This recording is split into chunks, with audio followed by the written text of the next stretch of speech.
아주머니, 오늘부로 해고입니다. 짐 싸세요. 정세린의 목소리는 차가웠습니다. 그 뒤로 변호사와 요양원 직원이 서 있더군요. 그리고 여기 과실 확인서예요. 도장부터 찍으시죠. 저는 그 종이를 한참 내려다봤습니다. 아가씨, 제가 오늘 짐을 싸긴 할 건데요. 나가는 건 제가 아니라 아가씨인 것 같네요.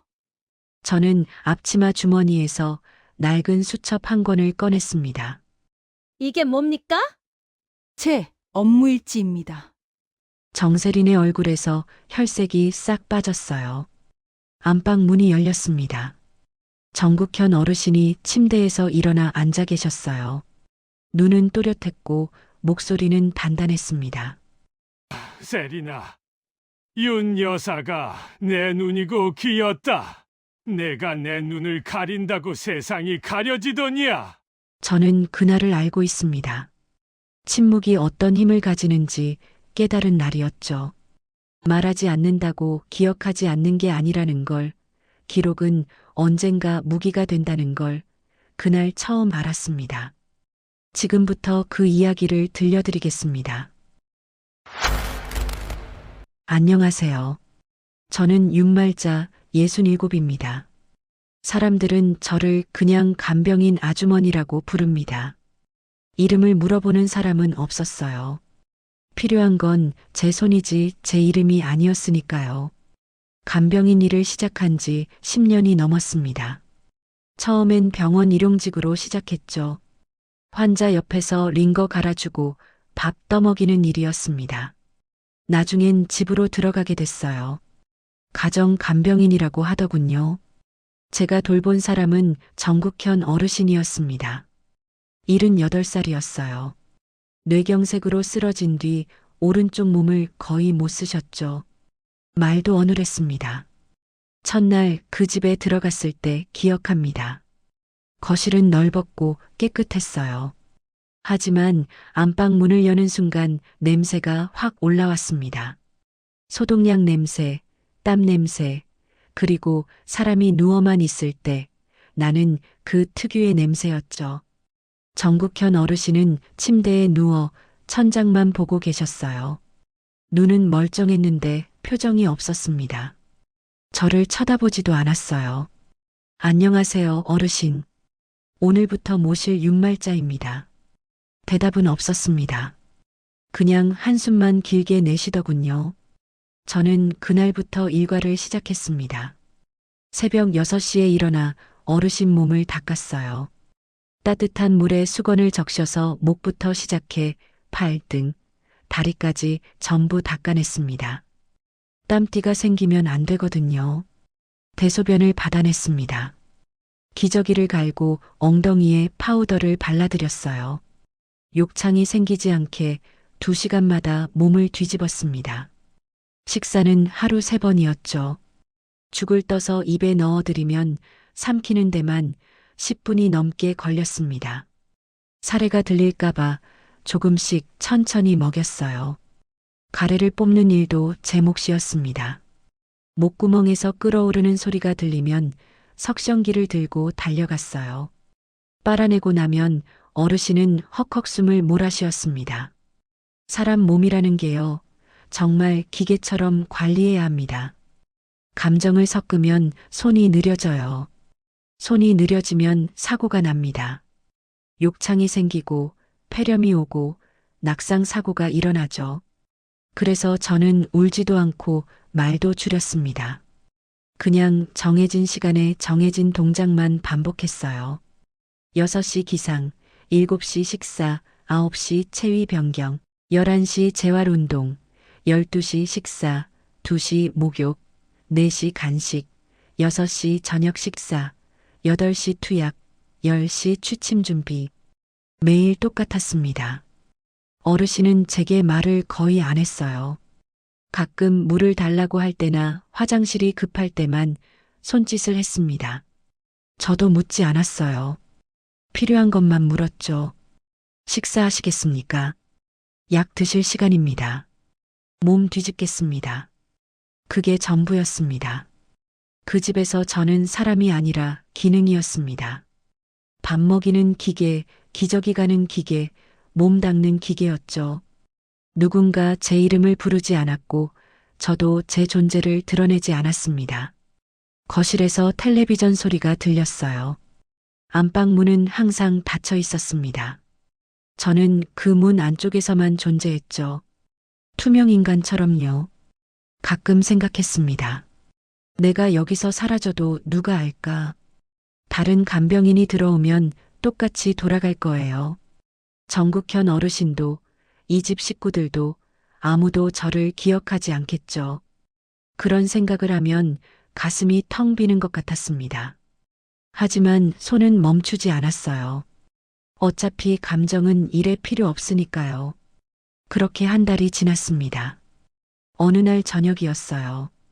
어르신 몸을 뒤집는데 눈이 저를 똑바로 쳐다보더군요. 처음이었습니다. 그렇게 또렷하게 저를 본 게 입술이 떨렸어요. 뭔가 말하려는 것 같았습니다. 윤 여사. 목소리가 간신히 나왔습니다. 저는 손을 멈추고 어르신을 내려다봤습니다. 네, 어르신. 고, 맙소. 그 말을 듣는 순간 가슴이 뜨거워졌어요. 하지만 저는 표정을 바꾸지 않았습니다. 그냥 고개만 끄덕였죠. 편히 누워 계세요. 그리고 다시 몸을 돌렸습니다. 하지만 그날 밤 잠이 안 왔어요. 어르신 목소리가 자꾸 귓가에 맴돌았습니다. 고맙다는 말. 저는 그 말을 들으려고 이 일을 시작한 게 아니었어요. 그런데 이상하게도 가슴 한구석이 따뜻해졌습니다. 그때 처음 알았습니다. 제가 투명 인간이 된 건 남들이 저를 안 봐서가 아니라 제가 스스로 보이지 않으려 했기 때문이라는 걸요.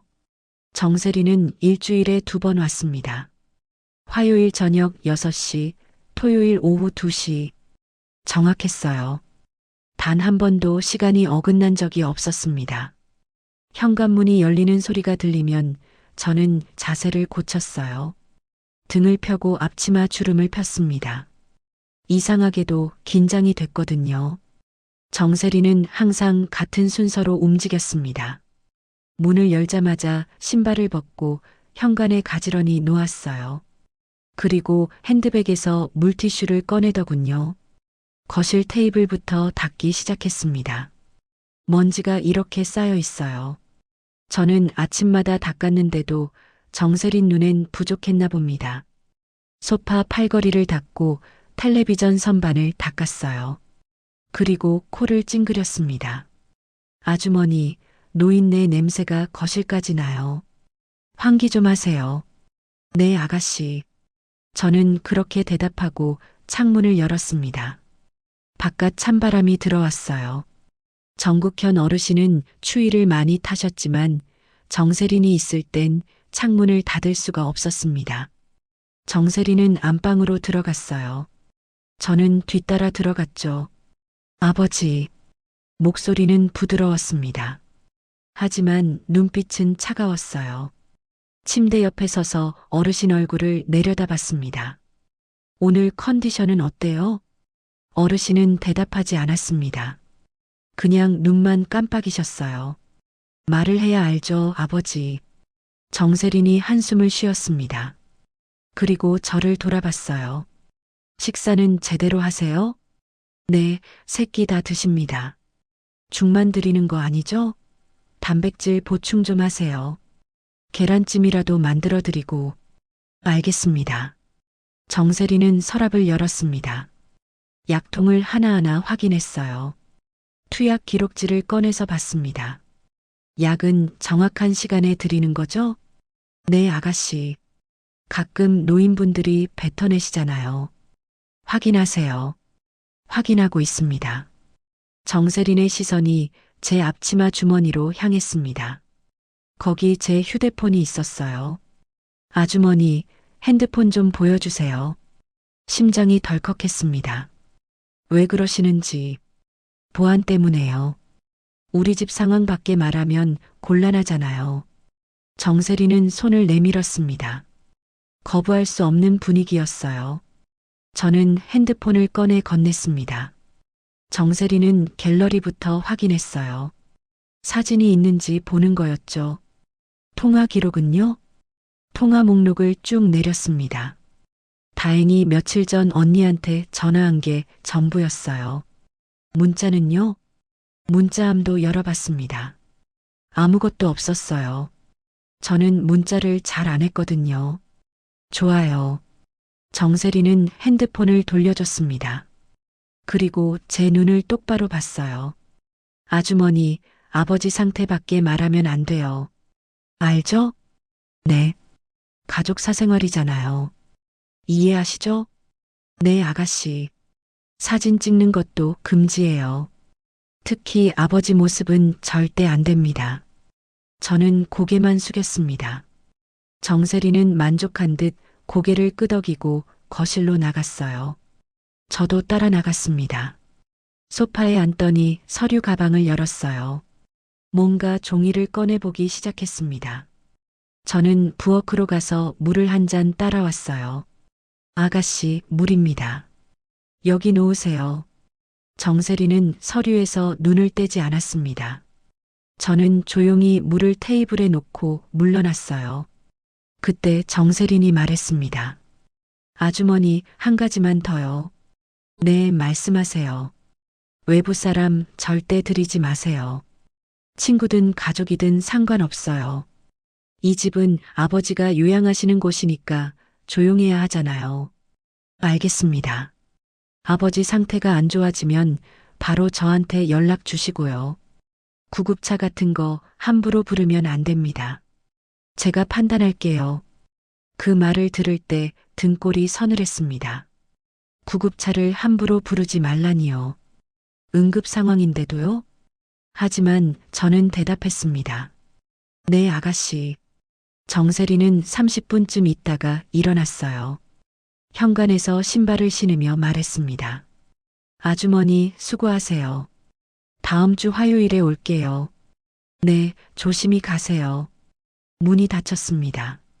저는 그 자리에 한참 서 있었어요. 가슴이 답답했습니다. 정세리는 제게 딸이 아버지를 걱정하는 모습을 한 번도 보여준 적이 없었어요. 안부를 물을 때도 상태를 확인할 때도 전부 업무 보고 받듯이 했습니다. 그리고 저를 감시했습니다. 핸드폰을 검사하고 외부 출입을 통제했어요. 마치 제가 뭔가 숨기고 있을 거라 의심하는 것처럼요. 저는 부엌으로 갔습니다. 앞치마 안쪽 주머니에서 작은 수첩을 꺼냈어요. 연필로 날짜를 적었습니다. 11월 12일 화요일. 그 아래 시간을 적었습니다. 오후 6시 32분. 그리고 짧게 적었습니다. 세린 방문, 핸드폰 검사, 외부 출입 금지 지시, 응급 상황 시 본인 허락 필요. 글씨가 작았어요. 한 줄에 최대한 많이 쓰려고 했습니다. 수첩이 얇았거든요. 이 수첩은 제가 5년 전부터 써온 거였습니다. 처음엔 그냥 업무 기록용이었어요. 몇 시에 약 먹였는지, 몇 시에 식사했는지 적는 용도였죠. 그런데 언제부턴가 다른 것들도 적기 시작했습니다. 보호자가 한 말, 이상한 지시, 뭔가 찜찜한 순간들.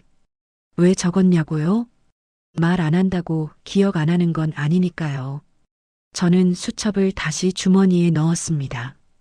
그리고 안방으로 들어갔어요. 정국현 어르신은 창문 쪽을 보고 계셨습니다. 커튼 사이로 어두워진 하늘이 보였어요. 어르신, 춥지 않으세요? 어르신은 고개를 돌렸습니다. 눈빛이 슬퍼 보였어요. 윤, 여사. 네, 어르신. 창문. 닫아도. 네, 닫겠습니다. 저는 창문을 닫았습니다. 그리고 이불을 다시 덮어드렸어요. 어르신 손이 제 손목을 잡았습니다. 힘은 약했지만 간절했어요. 고맙소. 저는 가만히 어르신을 내려다봤습니다. 이 집에서 저한테 고맙다고 말하는 사람은 정국현 어르신뿐이었습니다. 정세리는 단 한 번도 그런 말을 한 적이 없었어요. 편히 쉬세요, 어르신. 저는 어르신 손을 이불 위에 올려놓고 방을 나왔습니다. 거실은 고요했습니다. 정세린이 앉았던 소파엔 서류 한 장이 떨어져 있었어요. 저는 그걸 집어들었습니다. 재산관리 위임 동의서라고 적혀 있었습니다. 심장이 쿵 내려앉았어요. 동의서 맨 아래 서명란이 비어 있었습니다. 정국현 어르신 이름이 인쇄되어 있었지만 도장은 찍히지 않았어요. 저는 그 서류를 천천히 접었습니다. 그리고 소파 위에 다시 놓았어요. 하지만 가슴 속에선 뭔가 무거운 게 가라앉고 있었습니다. 정세린이 원하는 건 아버지의 회복이 아니었습니다. 통제였어요. 정세린이 약을 바꾼 건 11월 셋째 주였습니다. 화요일 저녁이었어요. 평소처럼 6시에 왔습니다. 그런데 손에 약국 봉투를 들고 있더군요. 아주머니, 아버지 약 바뀌었어요. 네. 저는 놀라서 물었습니다. 약을 바꾸려면 의사 처방이 필요한데 병원에 간 적이 없었거든요. 주치의한테 전화로 받았어요.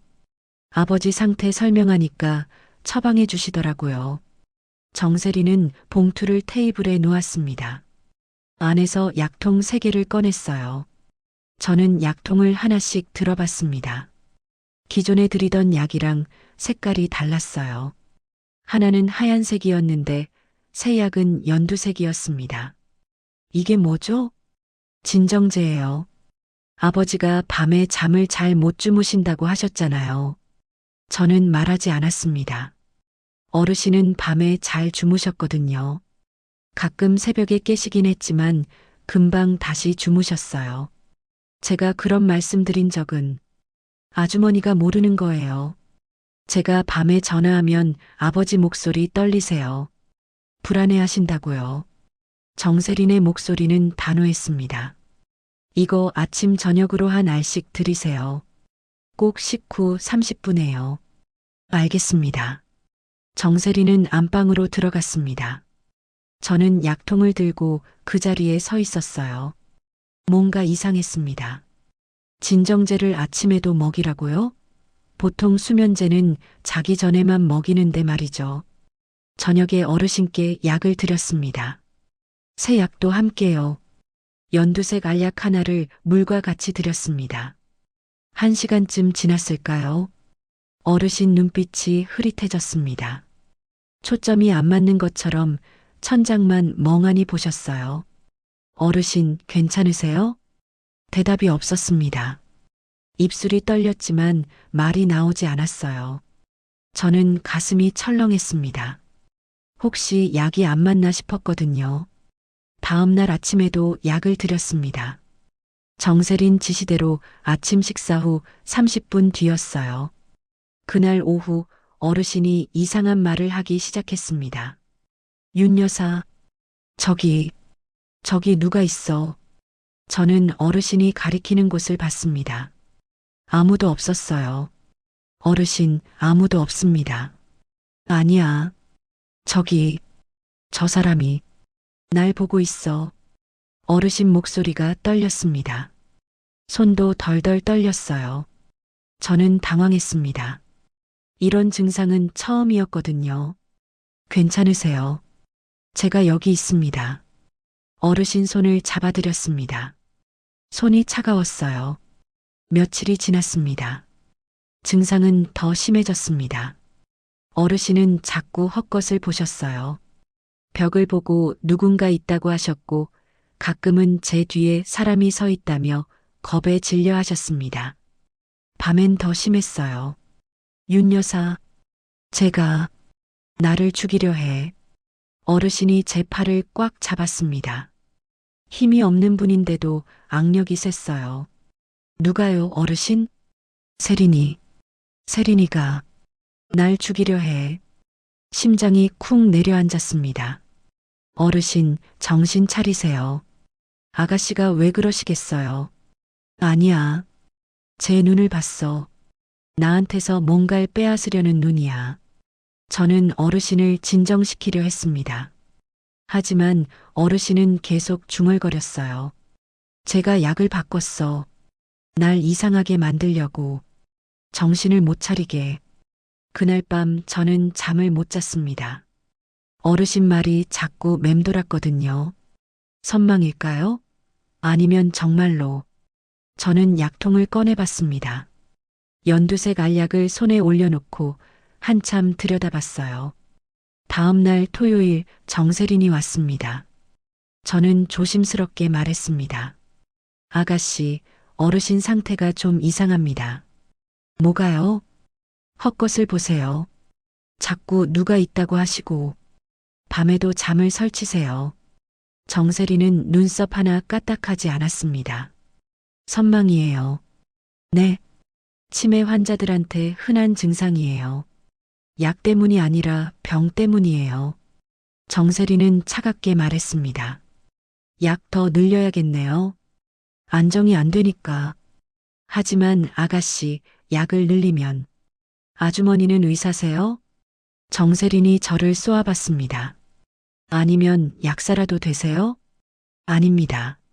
그럼 약 처방은 전문가한테 맡기세요. 아주머니는 시키는 대로만 하시면 돼요. 저는 입을 다물었습니다. 정세리는 안방으로 들어갔어요. 어르신을 내려다보며 말했습니다. 아버지, 정신 좀 차리세요. 이러시면 요양원 가셔야 해요. 어르신은 대답하지 않았습니다. 눈만 감고 계셨어요. 정세린이 나간 뒤였습니다. 저는 약통을 다시 봤어요. 그리고 결심했습니다. 밤에 몰래 검색했습니다. 약 이름을 입력하고 성분을 찾아봤어요. 화면에 뜬 글자들을 천천히 읽었습니다. 강한 진정제, 장기 복용 시 인지 기능 저하, 치매 환자에게 투여 시 판단력 상실 가능. 손이 떨렸습니다. 이 약은 어르신을 안정시키는 게 아니었어요. 정신을 흐리게 만드는 약이었습니다. 왜요? 왜 딸이 아버지한테 이런 약을 먹이는 거죠? 저는 수첩을 꺼냈습니다. 연필을 들고 적었어요. 11월 21일 토요일. 세림 방문, 약 추가 지시, 선망 증상 무시, 약 성분 확인, 강한 진정제, 인지 기능 저하 유발. 글씨가 떨렸습니다. 하지만 멈추지 않았어요. 다음 날 어르신이 제 손을 잡았습니다. 윤 여사, 네 어르신, 내가 미쳤나? 어르신 눈에 눈물이 고였습니다. 아니에요 어르신. 자꾸 이상한 게 보여. 내 정신이 이상해진 것 같아. 저는 어르신 손을 꽉 잡았습니다. 어르신 정신은 멀쩡하세요. 정말? 네, 정말입니다. 어르신이 울었습니다. 소리 없이 눈물만 흘렸어요. 저도 눈물이 났습니다. 하지만 참았어요. 지금 울면 안 됐거든요. 그날 저는 약국에 갔습니다. 평소 가던 약국이 아니라 동네 반대편에 있는 약국이었어요. 혹시 몰라서요. 약사에게 약통을 보여줬습니다. 이거 복용하면 어떤 증상이 나타나나요? 약사는 약통을 보더니 고개를 갸우뚱했습니다. 이거 강한 약인데요. 누가 드세요? 제가 돌보는 어르신이요. 나이가 어떻게 되시는데요? 78이요. 약사 표정이 굳었습니다. 이 나이에 이 약을 아침 저녁으로요? 누가 처방했어요? 딸이 의사한테 받아왔다고. 약사는 한숨을 쉬었습니다. 이거 장기 복용하면 치매 더 빨리 와요. 특히 노인분들한테는 위험해요. 그럼 끊어야 하나요? 갑자기 끊으면 금단 증상 올 수 있어요. 천천히 줄여야 하는데. 이건 보호자랑 상의하셔야 할 것 같은데요. 저는 고개를 끄덕였습니다. 약국을 나오는데 누군가 저를 불렀습니다. 윤 선생님? 돌아보니 낯익은 얼굴이었어요. 최준호. 제가 5년 전에 일했던 집 회장님 비서였던 청년이었습니다. 지금은 훨씬 어른스러워 보였어요. 준호 씨? 오랜만이에요. 여기서 뵙네요. 준호는 반갑게 웃었습니다. 손에 서류 가방을 들고 있었어요. 지금 뭐 하세요? 저요? 노인 권익 전문 행정사 하고 있어요. 행정사요? 네, 노인 학대나 재산 문제 같은 거 상담하고 법적으로 도와드리는 일이요. 저는 준호를 멍하니 바라봤습니다. 선생님, 괜찮으세요? 안색이 안 좋으신데. 아니에요. 그냥 말이 나오지 않았습니다. 하지만 준호는 제 표정을 읽은 듯 했어요. 혹시 일 때문에 고민 있으세요? 저는 고개를 끄덕였습니다. 준호가 명함을 꺼냈습니다. 연락 주세요. 상담은 무료예요. 명함을 받아들었습니다. 손이 떨렸어요. 선생님, 준호가 조용히 말했습니다. 기억력이 아니라 기록은 무기입니다. 그 말을 듣는 순간 가슴이 뛰었습니다. 저는 앞치마 주머니에 손을 넣었어요. 그 안에 수첩이 있었습니다. 7개월 동안 단 하루도 빠뜨리지 않고 쓴 수첩. 그게 무기가 될 수 있을까요? 그날 밤은 평소보다 추웠습니다. 밤 11시쯤이었어요. 저는 거실 소파에서 졸고 있었습니다. 간병인은 밤에도 깨어 있어야 하거든요. 어르신 상태가 언제 나빠질지 모르니까요. 그때였습니다. 안방에서 이상한 소리가 들렸어요. 헉헉 숨쉬는 소리였습니다. 저는 벌떡 일어나 안방으로 뛰어갔습니다. 정국현 어르신이 침대에서 몸을 뒤척이고 계셨어요. 얼굴이 새빨개졌고 숨을 제대로 못 쉬고 계셨습니다. 어르신, 저는 어르신 곁으로 달려갔습니다. 맥박을 짚어봤어요. 너무 빨랐습니다. 체온도 높았어요. 어르신, 괜찮으세요? 어르신은 대답하지 못했습니다. 입만 벙긋거렸어요. 목에서 가래 끓는 소리가 났습니다. 폐렴 증상이었어요. 저는 즉시 휴대폰을 꺼냈습니다. 119 번호를 눌렀습니다. 바로 그때였습니다. 현관문이 열렸어요. 정세린이 들어왔습니다. 밤 11시가 넘은 시간인데도 말이죠. 뭐 하세요? 정세린의 목소리가 날카로웠습니다. 아가씨, 어르신 상태가 안 좋습니다. 지금 구급차를. 정세린이 제 손목을 확 잡았습니다. 잠깐만요. 소나기에 힘이 들어갔어요. 아팠습니다. 아가씨, 놓으세요. 어르신이 지금. 아주머니. 정세린이 제 눈을 똑바로 봤습니다. 그 눈빛이 차가웠어요. 지금 신고하면 낮에 음식 잘못 먹인 걸로 아주머니 책임돼요. 심장이 멎는 것 같았습니다. 무슨 말씀이세요? 아버지 점심에 뭐 드렸어요? 죽이랑 계란찜. 계란찜이요? 아버지 계란 알레르기 있는 거 몰랐어요? 저는 숨이 막혔습니다. 알레르기요? 그런 말 들은 적 없었어요. 정세린도 한 번도 말하지 않았습니다. 아가씨, 저는 그런 얘기 들은 적이. 제가 분명히 말했어요. 아주머니가 까먹은 거죠. 정세린은 침착했습니다. 마치 대본을 읽듯이 말했어요. 지금 구급차 부르면 병원에서 원인 조사해요. 그럼 간병인 과실로 기록됩니다. 아주머니 경력에 흠 생기는 거예요. 저는 정세린을 멍하니 봤습니다. 이 사람이 지금 뭐라고 한 거죠? 아버지 상태 보니까 크게 위험한 건 아니에요. 그냥 좀 쉬면 나아지실 거예요. 하지만 아가씨, 아주머니, 정세린이 제 어깨에 손을 올렸습니다. 무게가 느껴졌어요. 가만히 계세요. 아버지 일 커지면 아주머니도 끝이에요. 그 순간 저는 알았습니다. 이 눈빛을요. 사람을 공범으로 묶을 때 쓰는 눈이었습니다. 정세린은 제게 선택지를 주는 척했지만 실제론 협박하고 있었어요. 구급차를 부르면 제 책임이 된다고요. 가만히 있으면 아무 일도 없다고요. 저는 손에 쥔 휴대폰을 내려다봤습니다. 화면엔 119 번호가 찍혀 있었어요. 통화 버튼만 누르면 됐습니다.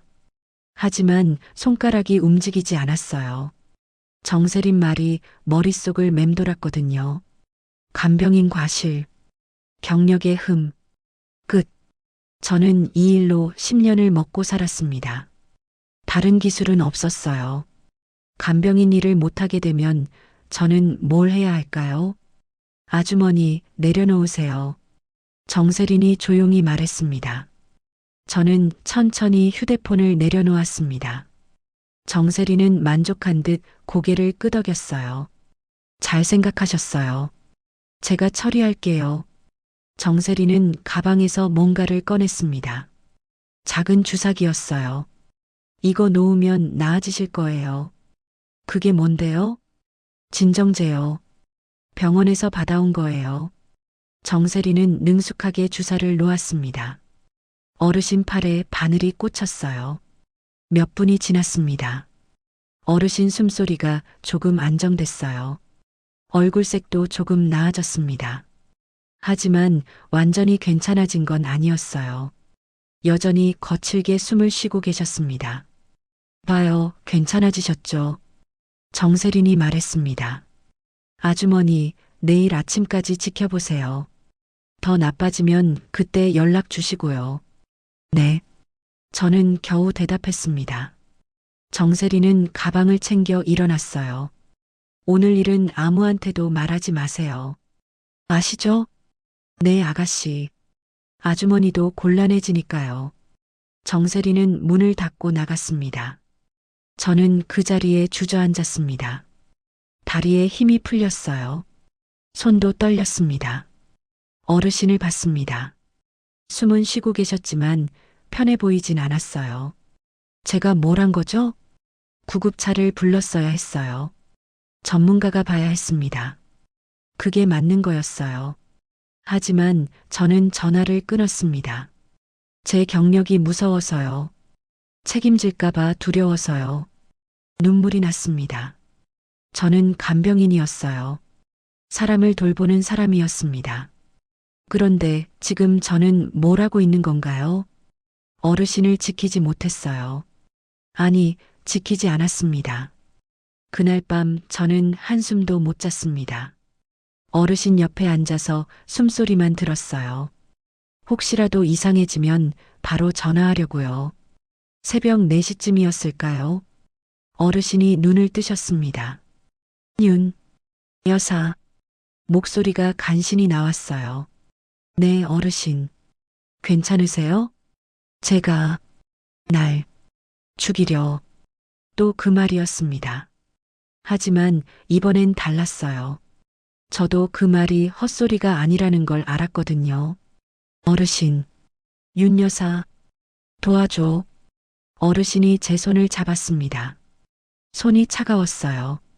저는 어르신 손을 꽉 잡았습니다. 걱정 마세요, 어르신. 목소리가 떨렸지만 또박또박 말했습니다. 제가 지켜드릴게요. 어르신이 눈을 감았습니다. 눈물이 볼을 타고 흘렀어요.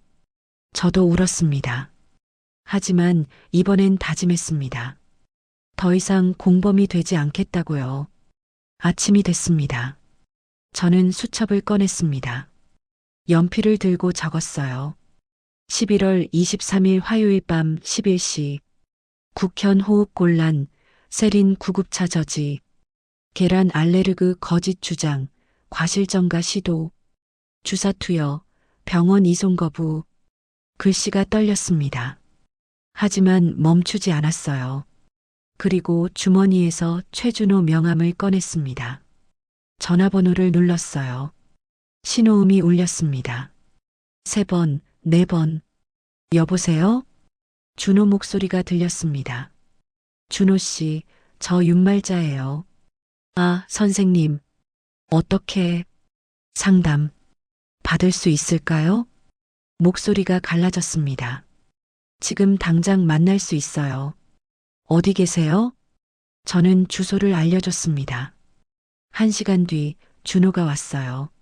저는 그에게 전부 말했습니다. 약 이야기, 어젯밤일 정세린이 한 말들. 준호는 제 수첩을 봤습니다. 한 장 한 장 넘기며 읽었어요. 표정이 점점 굳어졌습니다. 선생님, 준호가 조용히 말했습니다. 이건 학대예요. 네, 노인 학대. 법적으로 처벌 대상입니다. 준호는 수첩을 덮었습니다. 선생님이 기록한 게 전부 증거가 돼요. 날짜, 시간, 상황까지 다 있으니까요. 가슴이 두근거렸습니다. 그럼 어르신을 도울 수 있나요? 도울 수 있어요. 하지만 선생님 각오가 필요해요. 각오요? 이거 신고하면 선생님도 연루됩니다. 증인이 되는 거니까요. 준호는 진지한 눈빛으로 저를 봤어요. 그래도 하시겠어요? 저는 망설이지 않았습니다. 합니다. 그날 저는 알았습니다. 이 집에서 나가야 할 사람은 제가 아니라는 걸요. 준호가 돌아간 뒤 며칠이 지났습니다. 저는 평소처럼 일했어요. 어르신 몸을 닦고 식사를 챙기고 약을 드렸습니다. 하지만 마음은 평소와 달랐어요. 이제 저는 기다리고 있었습니다. 기회를요. 새벽 2시였습니다. 어르신은 깊이 주무시고 계셨어요. 약을 줄인 덕분인지 예전보다 편안해 보였습니다. 준호가 알려준 대로 조금씩 용량을 줄이고 있었거든요. 저는 조용히 안방에서 나왔습니다. 거실 전등을 켰어요. 불빛이 어둠을 밀어냈습니다. 정세린 책상이 보였습니다. 그 책상 서랍엔 자물쇠가 채워져 있었어요. 정세린은 항상 열쇠를 챙겨갔습니다. 하지만 오늘 토요일 방문했을 때 실수로 두고 갔더군요. 화장실 세면대 위에 놓여 있었어요. 저는 열쇠를 집어들었습니다. 손이 떨렸어요. 이러면 안 되는 거 아닌가요? 남의 물건을 함부로 뒤지는 건 잘못된 일 아닌가요? 하지만 준호 말이 떠올랐습니다. 선생님, 증거가 필요해요. 어르신을 보호하려면 정세린 씨가 뭘 계획하고 있는지 알아야 합니다. 저는 심호흡을 했습니다. 그리고 서랍 자물쇠에 열쇠를 꽂았어요. 찰칵. 자물쇠가 열렸습니다. 서랍을 천천히 열었어요. 삐걱 소리가 났습니다. 심장이 쿵쿵 뛰었어요. 안에 파일이 있었습니다. 검은색 파일이었어요. 두툼했습니다. 저는 파일을 꺼내 펼쳤습니다. 첫 장엔 재산 목록이 적혀 있었어요. 부동산 3채, 예금 8억, 주식 3억. 정국현 어르신 재산이었습니다. 다음 장을 넘겼습니다. 재산 증여 서류였어요. 수증자 이름엔 정세린이라고 적혀 있었습니다. 증여자란엔 정국현이라 인쇄되어 있었지만 서명란은 비어 있었어요. 날짜는 이번 달 말일로 되어 있었습니다. 손이 차가워졌습니다. 또 한 장을 넘겼어요. 의사 진단서 초안이었습니다. 환자 정국현. 진단명, 중증 치매로 인한 판단 능력 상실. 보호자 정세린의 법적 후견 필요. 하지만 이건 초안이었어요. 정식 서류가 아니었습니다. 누군가 미리 작성해 둔 거였죠. 다음 장엔 동의서가 있었습니다. 요양원 입소 동의서.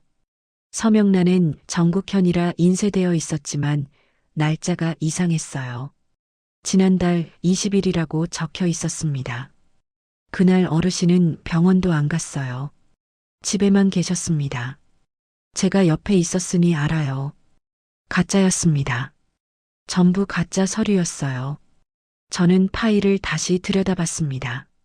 손이 떨렸지만 멈추지 않았어요. 맨 뒤쪽엔 메모지가 끼워져 있었습니다. 정세린 필체였어요. 12월 30일까지 증여 완료. 1월 5일 요양원 이송. 판단 불능 진단서 12월 20일 접수. 저는 숨이 막혔습니다. 계획이었어요. 치밀한 계획이었습니다. 어르신을 판단 불능 상태로 만들고 재산을 증여받고 요양원에 보내버리는 거였어요. 그래서 약을 바꾼 거였습니다. 강한 진정제로 어르신 정신을 흐리게 만들고 치매라고 진단받게 하려는 거였죠. 가슴이 터질 것 같았어요. 어떻게 딸이 아버지한테 이럴 수 있죠? 저는 휴대폰을 꺼냈습니다. 서류를 하나하나 사진 찍었어요. 손이 떨려서 몇 번은 흔들렸지만 다시 찍었습니다. 전부 찍었어요. 그리고 파일을 원래대로 돌려놓았습니다. 서랍을 닫고 자물쇠를 채웠어요. 열쇠를 세면대 위에 다시 놓았습니다. 거실 불을 끄고 소파에 앉았어요. 손이 덜덜 떨렸습니다. 저는 수첩을 꺼냈습니다. 11월 27일 새벽 2시. 서랍 확인, 재산 증여 서류 발견, 판단 불능 진단서 초안 발견, 요양원 입소 동의서, 날짜 조작됨, 증여 완료 목표일 12월 30일, 요양원 이송 예정일 1월 5일. 글씨가 떨렸지만 정확하게 적었습니다. 새벽 4시쯤 어르신이 깨셨어요. 저는 안방으로 들어갔습니다. 어르신, 주무셨어요? 어르신이 저를 봤습니다. 눈빛이 또렷했어요. 약을 줄인 뒤로 점점 정신이 맑아지고 계셨습니다. 윤 여사, 네, 어르신. 내가 뭔가 해야 하는데 기억이 안 나. 어르신 목소리가 떨렸습니다. 저는 어르신 곁에 앉았어요. 어르신, 제게 뭔가 알려주실 게 있으세요? 어르신이 고개를 끄덕였습니다. 서랍, 번호, 서랍이요? 책상, 맨 밑 서랍, 비밀번호. 어르신이 힘겹게 말했습니다. 2, 8, 9, 3. 저는 숫자를 머릿속으로 되뇌었어요. 1893. 그 안에 진짜가 있어. 진짜요? 네, 유언장. 진짜 증여 서류. 어르신이 제 손을 잡았습니다. 세린이가 바꿔치기 할 거야. 그 전에 누군가 알아야 해. 저는 어르신 손을 꽉 잡았습니다. 알겠습니다, 어르신. 윤 여사, 믿어도 되지? 네, 어르신. 저 믿으셔도 됩니다. 어르신이 눈을 감았어요. 안도한 듯 한숨을 쉬었습니다. 저는 조용히 일어나 책상으로 갔습니다. 맨 밑 서랍엔 디지털 자물쇠가 달려 있었어요. 1893을 눌렀습니다. 삑 소리와 함께 자물쇠가 풀렸어요. 서랍을 열었습니다. 안에 갈색 봉투가 있었습니다. 봉투를 꺼내 펼쳤어요. 유언장이 들어 있었습니다. 정국현 어르신 필체로 쓰여 있었어요. 날짜는 작년이었습니다. 뇌경색 오기 전이었죠.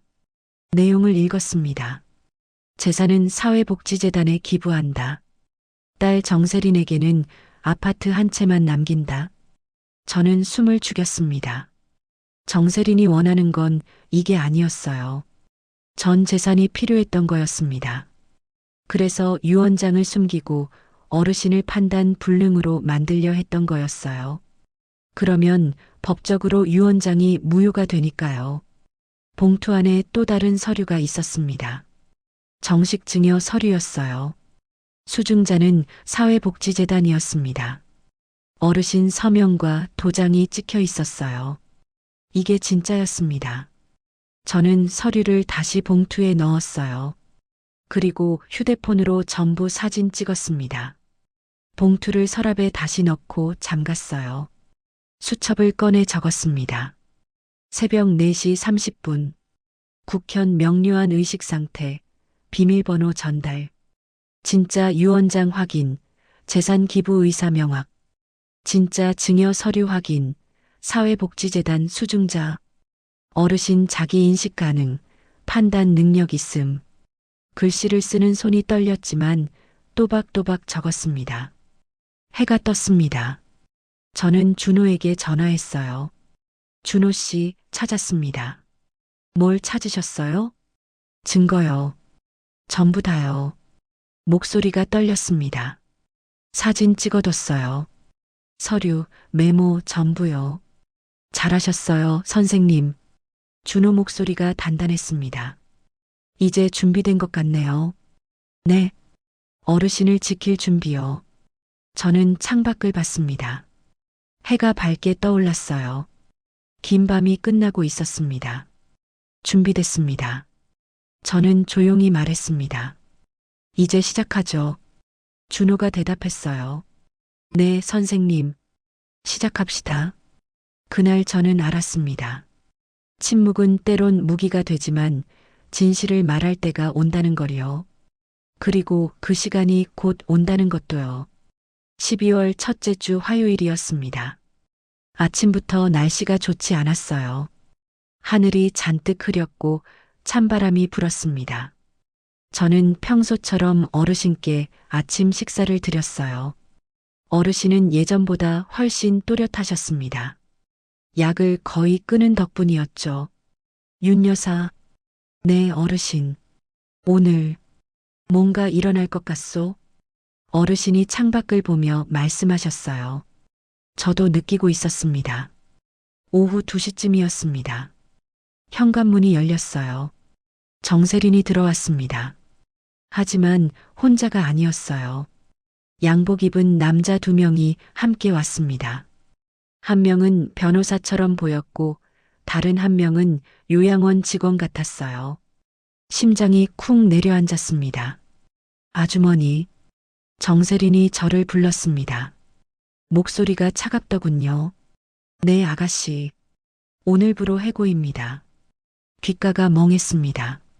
짐 싸세요. 정세린은 서류 가방에서 종이를 꺼냈어요.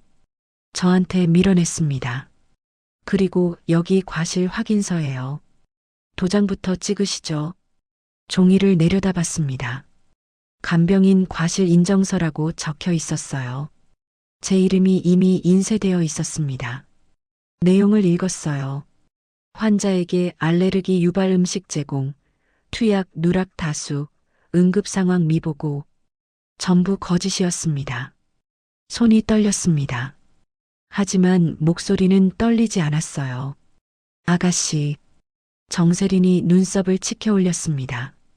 제가 오늘 짐을 싸긴 할 건데요. 잠깐 침묵이 흘렀어요. 변호사가 정세린을 쳐다봤습니다. 저는 천천히 허리를 폈습니다. 7개월 동안 항상 숙이고 있던 허리였어요. 처음으로 똑바로 폈습니다. 나가는 건 제가 아니라 아가씨인 것 같네요. 정세린 얼굴이 굳었습니다. 뭐라고요? 그때 초인종이 울렸어요. 정세린이 돌아봤습니다.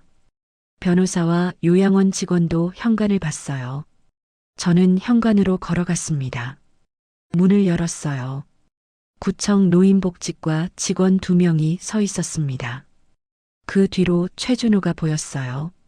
안녕하세요. 구청 노인복지과입니다. 노인 학대 신고 건으로 나왔습니다. 복지과 직원이 신분증을 보여줬어요. 정세린이 다가왔습니다. 무슨 소리예요? 누가 신고를 했다는 거죠? 제가 했습니다. 저는 조용히 말했습니다. 정세린이 저를 노려봤어요. 눈에 불이 붙었습니다. 아주머니, 지금 뭐 하는 거예요? 제 의무를 다하는 겁니다. 저는 앞치마 주머니에서 수첩을 꺼냈어요. 낡은 수첩이었습니다. 표지가 닳아서 끝이 말려 올라가 있었죠. 이게 뭔데요? 정세린이 날카롭게 물었습니다. 제 업무 일지입니다.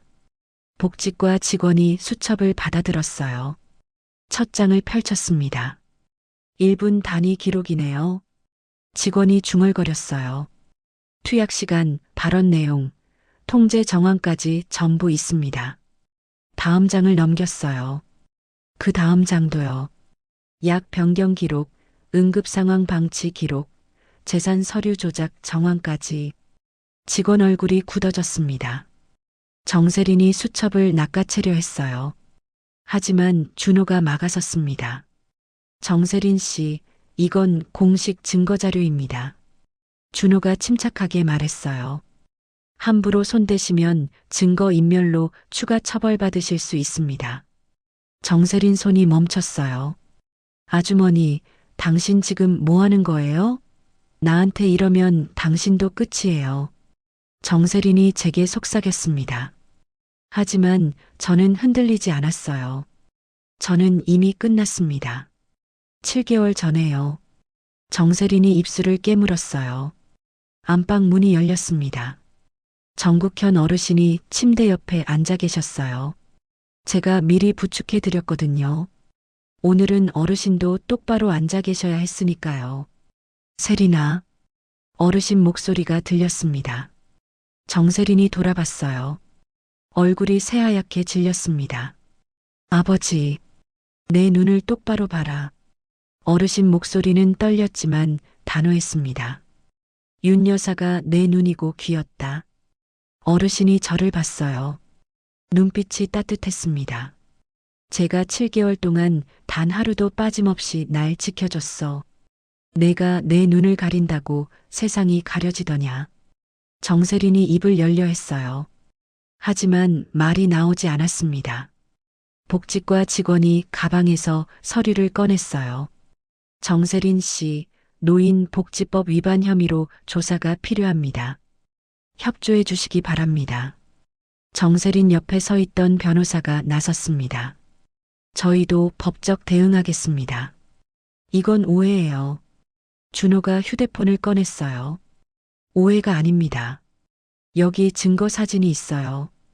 화면을 보여줬습니다. 재산증여 서류, 가짜 진단서, 날짜 조작된 동의서, 전부 제가 찍은 사진이었어요.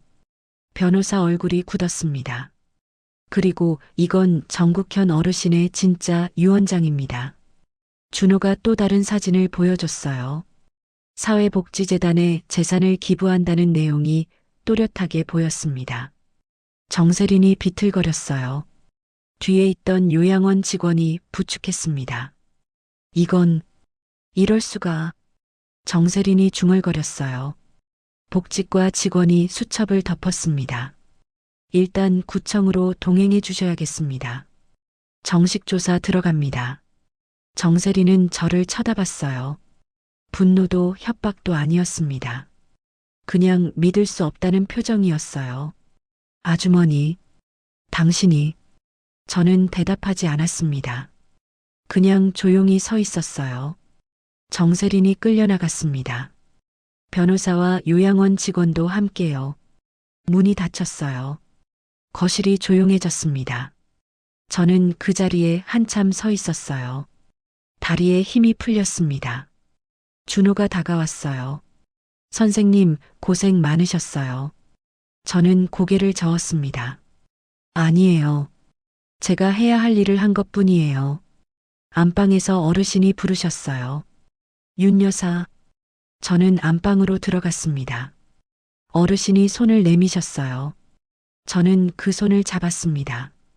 고맙소. 어르신 눈에 눈물이 고였어요. 살려줘서. 저도 눈물이 났습니다. 이번엔 참지 않았어요. 저야말로 감사합니다, 어르신. 뭐가? 제가 투명 인간이 아니라는 걸 알려주셔서요. 어르신이 웃었습니다. 7개월 만에 처음 보는 웃음이었어요. 창밖엔 해가 비치기 시작했습니다. 먹구름이 걷히고 있었어요. 저는 창가에 서서 하늘을 봤습니다. 긴 싸움이었어요. 무서웠고 떨렸습니다. 하지만 이겼습니다. 어르신을 지켰고, 진실을 지켰고, 제 자신도 지켰어요. 준호가 제 옆에 섰습니다. 선생님, 앞으로 어떻게 하실 거예요? 저는 잠깐 생각했어요. 계속할 겁니다. 간병 일을요? 아니요. 저는 수첩을 내려다봤습니다. 지키는 일을요. 준호가 고개를 끄덕였어요. 좋은 생각입니다. 선생님 같은 분이 필요해요. 그날 밤 저는 수첩에 마지막 기록을 남겼습니다. 12월 3일 화요일. 정세린 조사 착수. 국현 안전 확보. 나의 침묵 끝. 글씨를 쓰며 생각했어요. 침묵도 때론 힘이지만 말해야 할 때를 아는 게 진짜 용기라는 거요. 그리고 저는 이제 그걸 안다는 것도요. 석 달이 지났습니다. 지금 저는 노인 학대 감시 동행인으로 일하고 있어요. 목에 신분증을 걸고 다른 집 초인종을 누릅니다. 준호가 만들어준 자리였어요. 구청 노인복지과와 함께 일하는 민간 감시원이었죠. 오늘도 방문이 있었습니다. 70대 할머니 댁이었어요. 딸이 돌보고 있다는 신고를 받았습니다. 초인종을 눌렀어요. 누구세요? 경계하는 목소리였습니다. 구청 노인복지과에서 나왔습니다. 정기 방문이에요. 문이 열렸어요. 30대 여자가 나왔습니다. 얼굴이 피곤해 보였어요. 어머니 좀 뵐 수 있을까요? 네, 들어오세요. 안으로 들어갔습니다. 거실은 깨끗했어요. 하지만 안방 문이 닫혀 있더군요. 문을 열었습니다. 할머니가 침대에 누워 계셨어요. 눈빛이 흐릿했습니다. 제가 본 눈빛이었어요. 정국현 어르신이 약을 먹을 때 그랬던 눈빛이었죠. 어머니, 약은 뭘 드세요? 딸이 약통을 가져왔어요. 저는 하나하나 확인했습니다. 강한 진정제가 섞여 있었어요. 이 약은 누가 처방했나요? 병원에서 받았어요. 어머니가 밤에 잠을 못 주무셔서요. 목소리는 진심 같았습니다. 하지만 저는 알았어요. 때론 아기가 아니라 무지로도 사람을 해칠 수 있다는 걸요. 이 약 용량이 너무 많은 것 같은데요. 주치의랑 상담해 보시는 게 좋겠어요.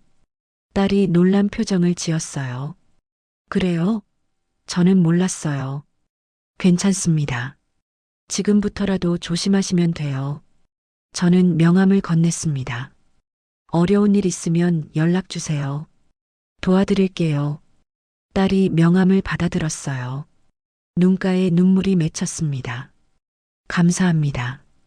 혼자 돌보느라 정신이 없었어요. 저는 그 마음을 알았어요. 간병은 외로운 일이니까요. 집을 나오며 생각했습니다. 예전에 저였다면 그냥 지나쳤을 거예요. 남의 일이라고 제 일이 아니라고요. 하지만 이제는 압니다. 돌봄이란 대신 해주는 일이 아니라 지켜주는 일이라는 걸요. 저녁에 정국현 어르신 댁에 들렀습니다. 이제 저는 어르신 간병인이 아니에요. 하지만 가끔씩 찾아뵙습니다. 어르신은 요양보호사와 함께 거실에 앉아 계셨어요. 새로운 보호사였죠.